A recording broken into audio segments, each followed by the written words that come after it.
ಜೈಲಿಗೆ ಜನಾರ್ದನ ವಿಶೇಷ ಕಾರ್ಯಕ್ರಮಕ್ಕೆ ಮತ್ತೊಮ್ಮೆ ತಮಗೆಲ್ಲ ಸ್ವಾಗತ. ನಾನು ಆರಂಭದಲ್ಲಿ ಹೇಳಿದೆ, ಕಾಂಗ್ರೆಸ್ನ ಹಿರಿಯ ನಾಯಕ ಉಗ್ರಪ್ಪ ನಮ್ಮ ಜೊತೆಗಿದ್ದಾರೆ. ಉಗ್ರಪ್ಪನವರ ಕಾರ್ಯಕ್ರಮಕ್ಕೆ ತಮಗೆ ಸ್ವಾಗತ. ಮತ್ತೊಬ್ಬರ ಜೊತೆಗಿರುವಂಥವ್ರು ಪ್ರತಾಪ್ ಸಿಂಹ, ಪತ್ರಕರ್ತ, ಅಂಕಣಕಾರ ಪ್ರತಾಪ್, ನಮಗೂ ಕೂಡ ಕಾರ್ಯಕ್ರಮಕ್ಕೆ ಸ್ವಾಗತ. ಮತ್ತೊಬ್ಬರ ಜೊತೆಗೆ ಜಾಯ್ನ್ ಆಗ್ತಾ ಇದ್ದಾರೆ YSP ದತ್ತ, ವಿಧಾನ ಪರಿಷತ್ ಸದಸ್ಯರು, JDS ಮುಖಂಡರು. ಇನ್ನು ಕೆಲವೇ ಕ್ಷಣಗಳಲ್ಲಿ ಅವರು ಜಾಯ್ನ್ ಆಗ್ತಾರೆ. ಇವರಿಬ್ಬರ ಜೊತೆಗೆ ಮಾತಾಡೋಕ್ಕಿಂತ ಮೊದಲು రెడ్డి ಏನು ಹೇಳಿದರು ಇದೆಲ್ಲದರ ಬಗ್ಗೆ ನೋಡೋಣ ಬನ್ನಿ. సత్యానికి ఎప్పుడు జయం ఉంటుంది మనకి, సత్యానికి ఎప్పటికీ కూడా జయం ఉంటుంది. సత్య మార్గంలో ఉండే వాళ్ళకి సత్యానికి ఎప్పుడు జయం ఉంటుంది మనకి, సత్యానికి ఎప్పటికీ కూడా జయం ఉంటుంది. సత్య మార్గంలో ఉండే వాళ్ళకి సత్యానికి ఎప్పుడు జయం ఉంటుంది మనకి, సత్యానికి ఎప్పటికీ కూడా జయం ఉంటుంది. సత్య మార్గంలో ఉండే వాళ్ళకి ಇದು ರೆಡ್ಡಿಯವರ ಮಾತು. ಸತ್ಯಕ್ಕೆ ಯಾವಾಗಲೂ ಕೂಡ ಜಯ ಇರುತ್ತೆ, ಮುಂದಿನ ದಿನಗಳಲ್ಲಿ ಗೊತ್ತಾಗುತ್ತೆ ಅನ್ನುವಂಥದ್ದು. ಓಕೆ ಬನ್ನಿ, ಉಗ್ರಪ್ಪ ಏನು ಹೇಳಿದ್ರೆ ಕಣ. ಉಗ್ರಪ್ಪನವರೇ, ಅಂತೂ ಏನು ಅರೆಸ್ಟ್ ಆಗಿದೆ, 14 ದಿನಗಳ ನ್ಯಾಯಾಂಗ ಬಂಧನ, ಮುಂದೆ ಏನು ಅನ್ನುವಂಥದ್ದು ನೋಡಿ. ಇವತ್ತೇನು ಜನಾರ್ದನ್ ರೆಡ್ಡಿಯವರ ಬಂಧನ ಆಗಿದೆ, ಈ ಬಂಧನದಿಂದ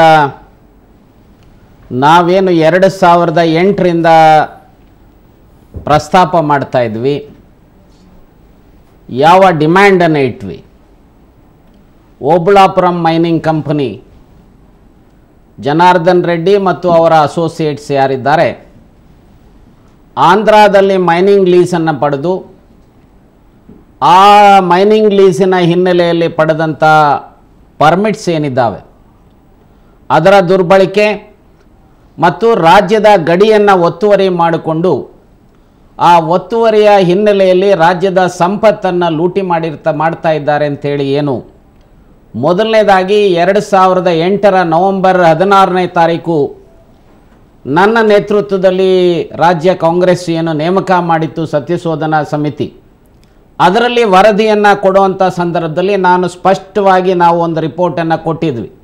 ಇಲ್ಲೀಗಲ್ ಮೈನಿಂಗಲ್ಲಿ ಬಳ್ಳಾರಿಯ ಡಿಸ್ಟ್ರಿಕ್ಟ್ ಅಡ್ಮಿನಿಸ್ಟ್ರೇಷನ್ ಇನ್ವಾಲ್ವ್ ಆಗಿದೆ, ರಾಜ್ಯ ಸರ್ಕಾರ ಅದಕ್ಕೆ ಪೂರಕವಾಗಿ ಸಹಕಾರಿಯಾಗಿ ಕೆಲಸ ಮಾಡ್ತಾ ಇದೆ, ರಾಜ್ಯದ ಮಂತ್ರಿಮಂಡಲದಲ್ಲಿರ್ತಕ್ಕಂಥ ಮಂತ್ರಿಗಳು ಇನ್ನಿತರ ಶಾಸಕರುಗಳು ಇದರಲ್ಲಿ ಶಾಮೀಲಾಗಿದ್ದಾರೆ.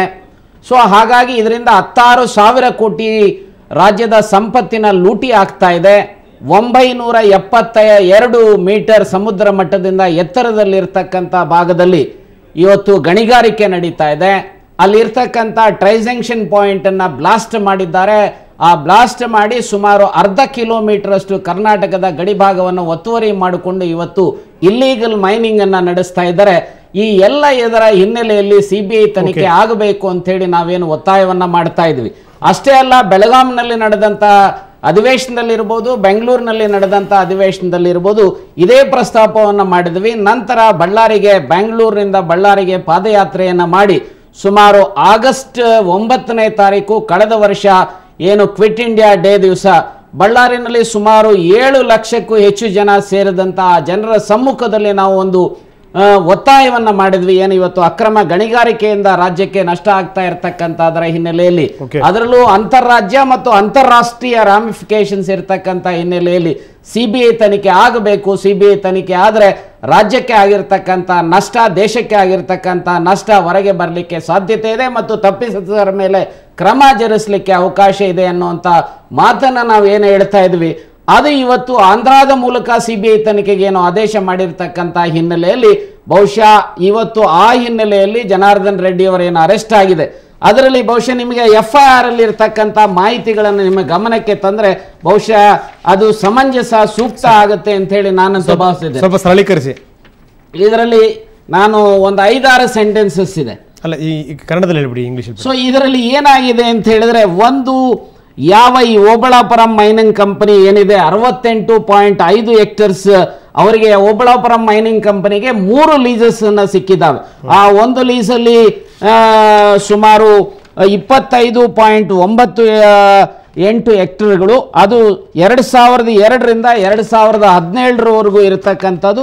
ಇನ್ನೊಂದು ಲೀಸಿನ ಏರಿಯಾ 39.5 ಹೆಕ್ಟರ್ಸು, ಅದರಲ್ಲಿ 2006ರಿಂದ 2026ರವರೆಗೂ ಇರತಕ್ಕಂಥದ್ದು.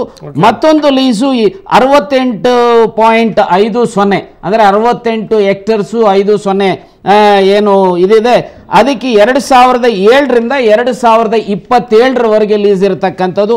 ಅದೇ ರೀತಿ Ballari iron ore company private limited ಏನಿದೆ ಅದಕ್ಕೆ 27.12 ಹೆಕ್ಟರ್ಸ್ಗೆ 1998ರಿಂದ 2018ರವರೆಗೂ ಇರತಕ್ಕಂಥ ಲೀಸಿನ ಹಿನ್ನೆಲೆಯಲ್ಲಿ ಯಾವ ಓಬಳಾಪುರಂ ಮೈನಿಂಗ್ ಕಂಪನಿಗೆ 68.5 ಹೆಕ್ಟರ್ಸ್ ಅಂತರಗಂಗಾ ಕೊಂಡ ಲೊಕೇಶನ್ ಅಲ್ಲಿ ಇರ್ತಕ್ಕಂಥ ಏನು ಅವರ ಮೈನಿಂಗ್ ಏರಿಯಾ ಇದೆ, ಕ್ರಿಮಿನಲ್ ಇಂಟೆನ್ಷನ್ಸ್ ನ ಹಿನ್ನೆಲೆಯಲ್ಲಿ ಅಲ್ಲಿರ್ತಕ್ಕಂಥ ಪಿಲ್ಲರ್ ನಂಬರ್ 8 ಅದನ್ನು ಡೆಸ್ಟ್ರಾಯ್ ಮಾಡಿ ಸುಮಾರು 40 ಮೀಟರ್ಗಳಷ್ಟು ಒತ್ತುವರಿಯನ್ನು ಮಾಡಿಕೊಂಡಿದ್ದಾರೆ. ಅದರ ಜೊತೆಗೆ ಪರ್ಮನೆಂಟ್ ಪಿಲ್ಲರ್ಸ್ ಅನ್ನ ಕನ್ಸ್ಟ್ರಕ್ಟ್ ಮಾಡಿ ಕ್ರಿಮಿನಲ್ ಎನ್ಕ್ರೋಚ್ಮೆಂಟ್ ಅನ್ನ ಮಾಡಿದ್ದಾರೆ ಅನ್ನುವಂಥದ್ದನ್ನ ಹೇಳೋದರ ಜೊತೆಗೆ ಅಕ್ರಮವಾಗಿ ಗಣಿಗಾರಿಕೆಯನ್ನ ಮಾಡಿ ಸಂಪತ್ತನ್ನ ಲೂಟಿ ಮಾಡಿದ್ದಾರೆ. ಇದರ ಹಿನ್ನೆಲೆಯಲ್ಲಿ ಅನೇಕ ಕಾಯ್ದೆಗಳು, ಒಂದು ಕಡೆ ಪ್ರಿವೆನ್ಷನ್ ಆಫ್ ಕರಪ್ಷನ್ ಆಕ್ಟ್, ಮತ್ತೊಂದು ಕಡೆ ಫಾರೆಸ್ಟ್ ಆಕ್ಟ್, ಮತ್ತೊಂದು ಕಡೆ MMRD ಆಕ್ಟ್, ಇನ್ನೊಂದು ಕಡೆ ಇಂಡಿಯನ್ ಪೀನಲ್ ಕೋಡ್ ನಲ್ಲಿ ಇವರು ಅಪರಾಧಗಳನ್ನು ಎಸಗಿದ್ದಾರೆ. ಇದರ ಹಿನ್ನೆಲೆಯಲ್ಲಿ ಅವರನ್ನ ಕ್ರಮ ಜರುಗಿಸ್ತಕ್ಕಂಥ ಹಿನ್ನೆಲೆಯಲ್ಲಿ ಇವತ್ತು ಅವರನ್ನ ದಸ್ತಗಿರಿ ಮಾಡಿರ್ತಕ್ಕಂಥದ್ದು ಕಾಣ್ತಾ ಇದ್ದೇವೆ. ದಸ್ತಗಿರಿ ಮಾಡಬೇಕಾದ್ರೆ ಏನು ಆಂಧ್ರದ ಮೂಲಕ ಸಿಬಿಐ ತನಿಖೆಗೆ ಆದೇಶ ಆಗಿತ್ತು. ಸಿಬಿಐ ತನಿಖೆ ಆದೇಶದ ಹಿನ್ನೆಲೆಯಲ್ಲಿ ಸಾಕಷ್ಟು ಮಾಹಿತಿಗಳನ್ನ ಕಲೆ ಹಾಕದ ಮೇಲೆ prima facie there is a material against Janardhan Reddy and his associates ಅಂತ ಆದ ಮೇಲೆ ಇವತ್ತು ಅವರನ್ನ ಬಂಧನಕ್ಕೆ ಗುರಿ ಮಾಡಿದ್ದಾರೆ. ನಾನು ಇಷ್ಟೇ ಹೇಳಿಕೆ ಬಯಸ್ತೇನೆ, ಯಾರು ಉಪ್ಪು ತಿಂದಿದ್ದಾರೆ ಅವರು ನೀರು ಕುಡಿಲೇಬೇಕು ಅನ್ನುವಂಥದಕ್ಕೆ ಇದೊಂದು ತಾಜಾ ಉದಾಹರಣೆ. ಮಾತಾಡ್ತೀನಿ ಪ್ರತಾಪ್, ನಾವು ಇದ್ರ ಬಗ್ಗೆ ಒಂದು ವರದಿನೂ ಕೂಡ ತೋರಿಸಿದ್ವಿ. ಹೇಗೆ ಒಬ್ಬ ಪೊಲೀಸ್ ಪೇದೆಯ ಮಗ ಇಷ್ಟು ಎತ್ತರಕ್ಕೆ ಬೆಳೀತಾರೆ ಅನ್ನುವಂಥದ್ದು, ಇಷ್ಟೊಂದು ಹಣವನ್ನು ಗಳಿಸ್ತಾರೆ ಅನ್ನುವಂಥದ್ದು. ಯಾಕಂದರೆ ಆರಂಭದಲ್ಲಿ ಅವ್ರು ಮಾಡಿದಂಥ ಅವ್ರು ಕಟ್ಟಿದಂಥ ಒಂದು ಫೈನಾನ್ಸ್ ಕಂಪನಿ ಎಷ್ಟು ಕಷ್ಟದಲ್ಲಿತ್ತು ಅನ್ನುವಂಥದ್ದು. ಸೊ ಅದಕ್ಕೆ ಸಂಬಂಧಪಟ್ಟ ಹಾಗೆ ತಾವು ಕೂಡ ಪುಸ್ತಕ ಬರೆದಿರುವಂಥದ್ದು, ಇವೆಲ್ಲ ಅಂಶಗಳನ್ನು ತಾವು ನಮೂದಿಸಿದಿರಿ. ಇವತ್ತು ಒಂದು ತಾತ್ವಿಕ ಹಂತಕ್ಕೆ ಬಂದಿದೆ, ಮೊದಲ ಅರೆಸ್ಟ್ ಆಗಿದೆ ಅಂದರೆ ಎಲ್ಲೋ ಕಡೆಗೆ ಒಂದು ಶುದ್ಧೀಕರಣ ಕಾರ್ಯಕ್ಕೆ ಇದು ಮೊದಲ ಹಂತ, ಇದು ಮೊದಲ ಮೆಟ್ಟಿಲು ಅನ್ನುವಂಥದ್ದು. ತಾವು ಹೇಳ್ತೀರಿ ಸರ್? ಇಲ್ಲಿ ಇವರು ಸತ್ಯಶೋಧನಾ ಸಮಿತಿದು ಇವರು ಏನು ಪ್ರಯತ್ನ ಪಟ್ಟರು ಇದನ್ನೆಲ್ಲ ಹೇಳ್ತಾ ಇದ್ದಾರೆ. ಇಲ್ಲಿ ಬ್ಲೇಮನ್ನು ಕಾಂಗ್ರೆಸ್ ಕೂಡ ತೊಗೊಳ್ಬೇಕು. ಇಲ್ಲಿ ನೋಡಿ, ಓಬಳಾಪುರಂ ಮೈನಿಂಗ್ ಕಂಪನಿ ಅದು ಅಕ್ರಮ ಗಣಿಗಾರಿಕೆನ ಎಲ್ಲಿ ಮಾಡ್ತು? ಕರ್ನಾಟಕದಲ್ಲಿ ಮಾಡ್ತು. ಅದ್ರ ಕಂಪನಿ ಇರೋದಿಲ್ಲಿ, ಓಬಳಾಪುರಂ ಮೈನಿಂಗ್ ಕಂಪನಿ ಇರೋದು ಅನಂತಪುರ ಡಿಸ್ಟ್ರಿಕ್ಟಲ್ಲಿ. ಅನಂತಪುರ ಡಿಸ್ಟ್ರಿಕ್ಟ್ ಯಾವ ಸರ್ಕಾರದ ಕೆಳಗಡೆ ಬರ್ತಾಯಿತ್ತು? YSR ರಾಜಶೇಖರ ರೆಡ್ಡಿ ಸರ್ಕಾರದ ಕೆಳಗಡೆ. YSR ರಾಜಶೇಖರ ರೆಡ್ಡಿ ಯಾರು? ಕಾಂಗ್ರೆಸ್ ಮುಖ್ಯಮಂತ್ರಿ ಆಗಿದ್ದರು. ಯಾರು ಇವತ್ತು ಇಂಥದ್ದೊಂದು ಅಕ್ರಮ ಗಣಿಗಾರಿಕೆ ಮಾಡಲಿಕ್ಕೆ ನಿಮ್ಮ ವರದಿನಲ್ಲಿ ಹೇಳಿದ್ರಿ YSR ರಾಜಶೇಖರ ರೆಡ್ಡಿ ಬದುಕಿರೋವರೆಗೂ ಅದು ಆಂಧ್ರದ ಬಂದರ ಮುಖಾಂತರನೇ ಹೋಗ್ತಾ ಇತ್ತು. ಅದಾದ ನಂತರದ ಕರ್ನಾಟಕದ ಬಂದರ ಮುಖಾಂತರ ಹೋಗ್ಲಿ ಪ್ರಾರಂಭ ಆಯಿತು ಅಂತ ಇಲ್ಲಿ ಇವ್ರು ಹೇಳ್ತಾರಲ್ಲ. ಇದಕ್ಕೆ ಮುಖ್ಯ ಕಾರಣ, ಇದು ಇಂಥ ಒಂದು CBI ತನಿಖೆ ಆಗ್ಲಿಕ್ಕೆ ಕಾರಣ, ಮುಖ್ಯ ಕಾರಣ ಇಲ್ಲಿ ತೆಲುಗುದೇಶಂ ಪಾರ್ಟಿನ ನಾವು ನೆನಪಿಸ್ಕೊಳ್ಬೇಕು. ಯಾಕೆಂದ್ರೆ ಕೇಳಿ, 2009 ಸೆಪ್ಟೆಂಬರ್ 3ನೇ ತಾರೀಕು YSR ರಾಜಶೇಖರ ರೆಡ್ಡಿ ಸತ್ತೋಗುವವರೆಗೂ ತೆಲುಗುದೇಶಂ ಪಾರ್ಟಿಯವರು ಎಷ್ಟು ಸಾರಿ ಬೇಡಿಕೆ ಇಟ್ಟರು ಇದ್ರ ಬಗ್ಗೆ ತನಿಖೆ ಆಗಬೇಕು, ಮೈನಿಂಗ್ ಸಾಕಷ್ಟು ಸಂದರ್ಭಗಳಲ್ಲಿ ಚಕಮಕಿಗಳಾಗಿದೆ. ಅಲ್ಲ, ಇದನ್ನ ಎಷ್ಟು ಹೇಳಿದ್ರು ಕೂಡ ಕಾಂಗ್ರೆಸ್ನವರು ಅಲ್ಲಿ YSR ರಾಜಶೇಖರ ರೆಡ್ಡಿ ಒಪ್ಕೊಳ್ತಾ ಇರಲಿಲ್ಲ. ಅವ್ರು ತೀರ್ಕೊಂಡ ನಂತರ ರೋಷಯ್ಯ ಬಂದರು, ಅವ್ರು ಹಂಗಾಮಿಯಾಗಿ ಬಂದರು. ಅದ್ರ ಮಧ್ಯದಲ್ಲಿ ತನ್ನನ್ನೇ ಮುಖ್ಯಮಂತ್ರಿ ಮಾಡಬೇಕು ಅಂತೇಳಿ ಜಗನ್ಮೋಹನ್ ರೆಡ್ಡಿ ಕೂಡ ತಗಾದೆ ತೆಗೆದ್ರು. ಇದನ್ನೆಲ್ಲದನ್ನು ಅವ್ರ ತಲೆಗೆ ಮುಟಕಿ ಕೊನೆಗೆ ಇವರು ರೋಷಯ್ಯ ಅವರೇ ಮುಂದುವರೆದ್ರು. ಆ ಸಂದರ್ಭದಲ್ಲಿ ಮತ್ತೆ ಏನು ಮಾಡಿದ್ರು ತೆಲುಗುದೇಶಂ ಪಾರ್ಟಿಯವರು, ಇಲ್ಲ ಓಬಳಾಪುರಂ ಮೈನಿಂಗ್ ಕಂಪನಿ ಮತ್ತು ಅದು ಸೇರಿದಂತೆ ಒಟ್ಟು 6 ಕಂಪನಿಗಳು ಏನು ಮೈನಿಂಗ್ ಮಾಡ್ತಾಯಿದೆ ಅದನ್ನು ಬ್ಯಾನ್ ಮಾಡಬೇಕು ಅಂತ ಹೇಳಿದರು. ಅದಕ್ಕೆ ಲೋಕ್ ಸತ್ತಾದವ್ರು ಇರ್ಬೋದು, CPI ಇರ್ಬೋದು, CPMನವ್ರು ಇರ್ಬೋದು, ಕಾಂಗ್ರೆಸ್ನಲ್ಲೇ ಹನುಮಂತರಾವ್ ಇರ್ಬೋದು ಸಂಸದರಾದಂಥ ಅವರು ಕೂಡ ಒತ್ತಾಯ ಮಾಡಿದರು.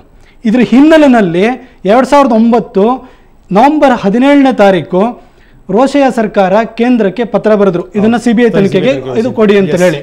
ಅದಾದ ನಂತರ ಅವ್ರೇನು ಮಾಡಿದ್ರು, ನವೆಂಬರ್ 30ನೇ ತಾರೀಕು CBI ತನಿಖೆಗೆ ಆದೇಶ ಹೊರಡುತ್ತೆ. ಇದು ಕೂಡಲೇ ಜನಾರ್ದನ್ ರೆಡ್ಡಿ ಏನು ಮಾಡ್ತಾರೆ ಅಂದರೆ ಆಂಧ್ರ ಹೈಕೋರ್ಟಿನ ಮೊರೆ ಹೋಗ್ತಾರೆ. ಮೊರೆ ಹೋಗಿ ಆಂಧ್ರ ಹೈಕೋರ್ಟು ಡಿಸೆಂಬರ್ 11ನೇ ತಾರೀಕು ಒಂದು ಶಾಕಿಂಗ್ ಜಜ್ಮೆಂಟನ್ನು ಕೊಡುತ್ತೆ. ಇದನ್ನು ಅವಾಗ ಅವರು ಆ ಜಜ್ಮೆಂಟಲ್ಲಿ ಕ್ವಶನ್ ಮಾಡ್ತಾರೆ, ಸೆಂಟ್ರಲ್ ಎಂಪವರ್ಡ್ ಕಮಿಟಿ ಏನಿದೆ ಇದನ್ನು ಮೈನಿಂಗನ್ನು ಬ್ಯಾನ್ ಮಾಡಿ ಅಂತ ಹೇಳಲಿಕ್ಕೆ ಇದಕ್ಕೆ ಅಧಿಕಾರನೇ ಇಲ್ಲ. ಇದು ಸುಪ್ರೀಂ ಕೋರ್ಟು 2009 ಆಗಸ್ಟ್ 24ನೇ ತಾರೀಕು ಇದು ತನ್ನನ್ನು ನೇಮಿಸ್ಕೊಂಡಿರೋದು. ಯಾಕೆಂದರೆ ತನಗೆ ಬೇಕಾದಂತಹ ಪೂರಕ ದಾಖಲೆಗಳನ್ನು ಒದಗಿಸ್ಲಿಕ್ಕೆ ಮಾತ್ರ. ಇದಕ್ಕೆ ಯಾವುದೇ ಒಂದು ಸ್ಟ್ಯಾಚ್ಯುಟರಿ ಪವರ್ಸ್ಗಳಿಲ್ಲ ಇದಕ್ಕೆ. ಇವ್ರು ಹೇಗೆ ಇಂಥದ್ದು ಒಂದು ನಿರ್ಧಾರ ತಗೊಂಡ್ರು ಅಂತ ಕ್ವಶನ್ ಮಾಡ್ತಾರೆ.